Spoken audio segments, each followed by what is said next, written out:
I could literally write a book about weird and wonderful things that have happened to me. One of the ones that I always seem to tell people about and they're like, what? Is when I went to see a psychic for the very first time.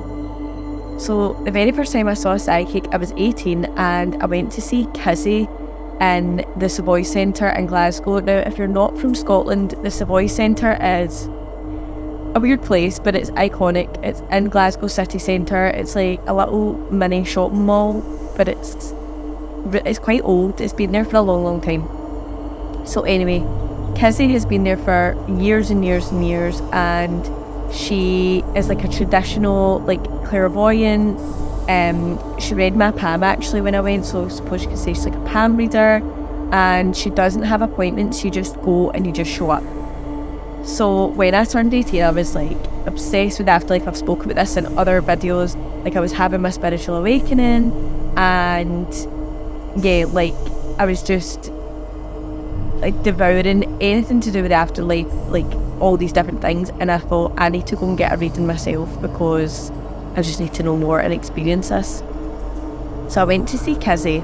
I was on my own. I was dead nervous, and I was like the last person to show up that day. So there's like a limit to how many people can sit and wait, because you literally are just sitting waiting. Like, one person goes in, one person comes out. Like, it's just like a little conveyor belt. And I was the last person that made it in. So I was waiting for hours to see her. And it was finally my turn. And just as I'm about to go in, so I'm just waiting on the last lady finishing, this man appears at the window. Now, if you've been in the Savoy Centre, the shops are all like, they've got glass that goes like round outside so you can like see in. It's so strange. So this man came to the glass window and he's like looking in at the waiting area. So it's just like a little waiting area with chairs in a square, and then a room to go in and see Kizzy. And he's just like peering through the window at me, like staring at me, and I'm like, oh no. And if you know Glasgow, there can be some crazy people cutting about sometimes. So I was just like, oh no, hold on, I'm going to sneeze. Shoo! Sorry.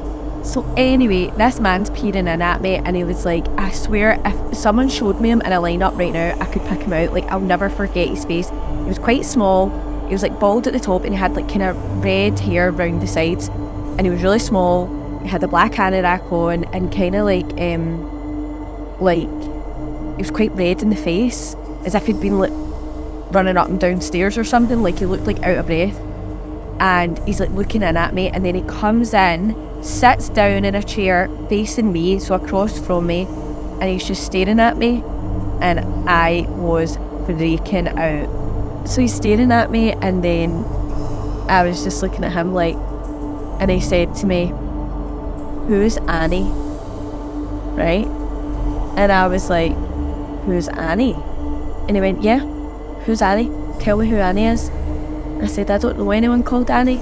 I literally didn't know anybody called Annie. And he went, you do? You do know Annie? Yes, you do. He went, she's had me looking all over Glasgow for you. She's had me looking all over this town for you. And I'm just looking at this man like, sorry? What? And he said, you do know who she is?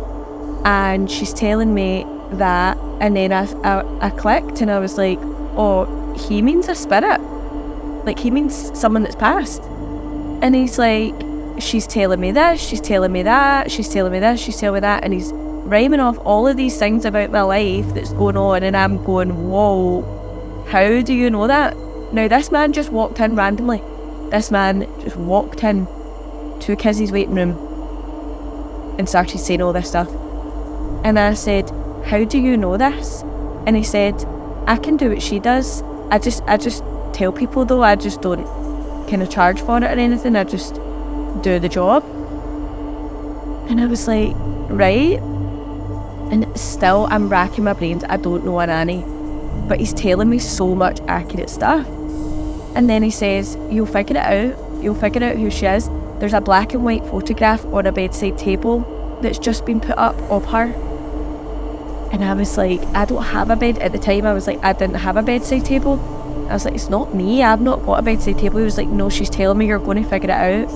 He was like, but just take her, love. She's looking after you. She's looking after the family. right? There was so much going on at the time, and he was spot on with everything, like so detailed, and I don't even know this man's name. And then he just stands up and goes, "Have a good day, you'll figure it out," and smiled and just waved and walked away and disappeared. And there's a man that works in a shop, like kind of next door, and he kind of runs Kizzy's day-to-day like appointments. It's like a light shop. And he came in and he was like, "Who is that guy?" And I said, "I don't know." And I told him what just happened, and he was like, "I've worked here for however many years," and he was like, "I've never seen him in my life. Like, I've never seen that man." And I was like, "Me either." I was like, "I don't know how he knew all that stuff about me, and he never asked me for any money, blah blah blah." So it was really weird. So I go in and see Kizzy. I just kind of forget about it. Kizzy was amazing. She told me loads of things that came true, things I still laugh about now, but she was really, really good. And weirdly, right at the end she said, "No, you keep your money." And she wouldn't charge me.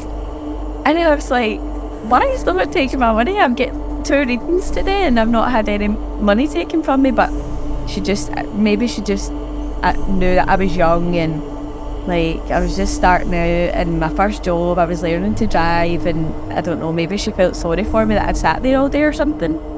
So anyway, it was really good. But then I go home and I tell my gran. My gran was really into all this kind of thing as well, and I tell her all the things. And then I said, "Oh, by the way," I said, "there was this man as well before I went in, and he said all this stuff, and he was asking me who someone called Annie was." And my gran just stared at me like, and I told her the story, and she's staring at me like the same way he was. And she goes, "Yeah, that'll be my mum." And I went, "What?" And she said, "Your great gran, my mum, is called Annie." She was like, "Well," and again, this is such a Scottish thing. She was like, "Well, her name's Jessie, but she's actually called Annie," or something like that. But I didn't know my great gran, so whenever my gran referenced her, she said, "Oh, my mum," or "your gran," like things like that. She never really said her name, so I just didn't click at all. And then my gran says, "Come upstairs till I show you this." Tell me why there was a black and white photograph of my great gran and my gran on her bedside table, and she was like, "I literally just put that up like a few days ago." Like, how? Who was that man? I still think about this on a daily basis, and this was what, 11 years ago? Nearly 12 years ago. 12 years come autumn. I don't know who that man was, but every time I get a reading now, 9 times out of 10, the first thing they'll say is, "Who's Annie?"